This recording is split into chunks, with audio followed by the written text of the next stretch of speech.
longtime Browns beat reporter Tony Grossi on what the plan could be for the Browns after Paul DePodesta has left.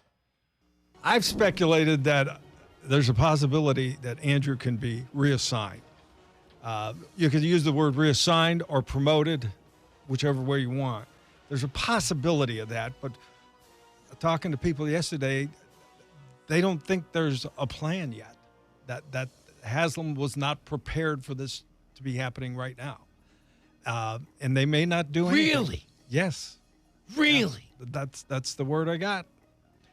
Do you suspect he will seek out someone like DePodesta to lean on during this process? I think so, because he's always had DePodesta to lean on.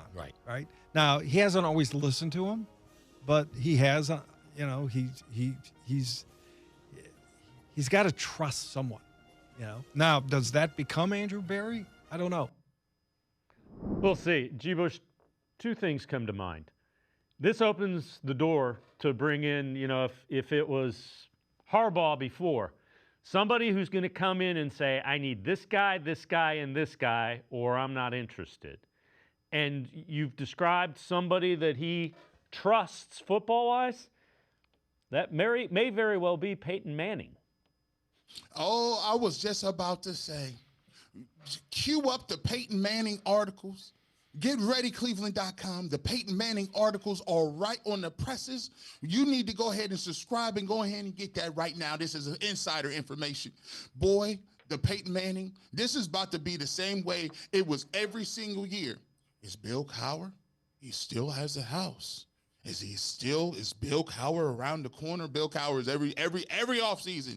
When we was 3 and something at this time, it was Bill Cowher time. Listen, this got Peyton Manning written all over it right here, because what happens when you used to leaning on people, when you used to somebody being a buffer, the hand of the king is a very, very powerful position.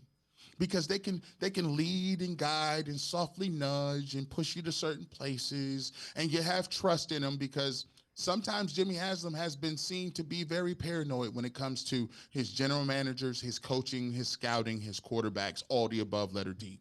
So now you got to get to a point where, think about this.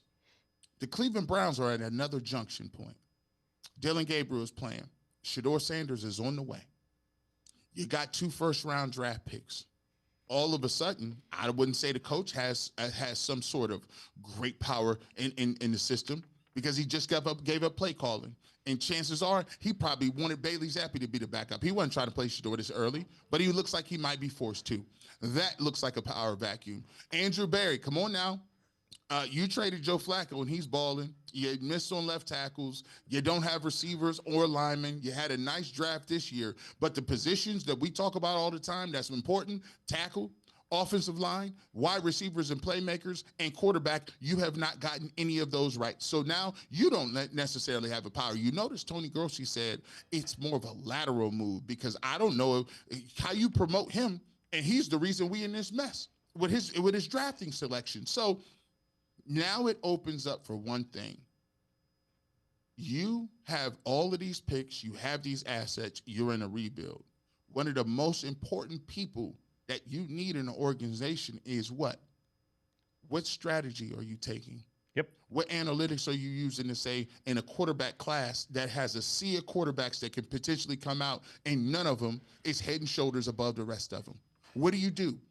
I think strategy would be probably one of the biggest things that you need at this point, don't you? Because you need to get it right. What does the strategy say? Take a lineman, roll the dice with Shedeur Sanders in 26, get a receiver, and then see what you got in 27, because Arch Manning will go back and come back in?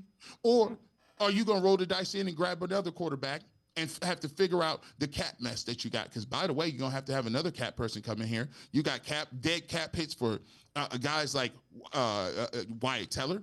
You got him for David Njoku. You got to figure out how you get any offensive lineman under contract. Are you going to go back and get another big-name receiver?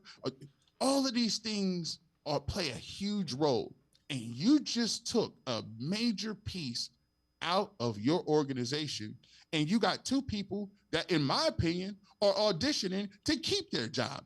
So We're going to figure out how this is going to work. And when the power vacuum happens, the worst thing that can happen is Jimmy Haslam starts to make decisions. And we see where that goes.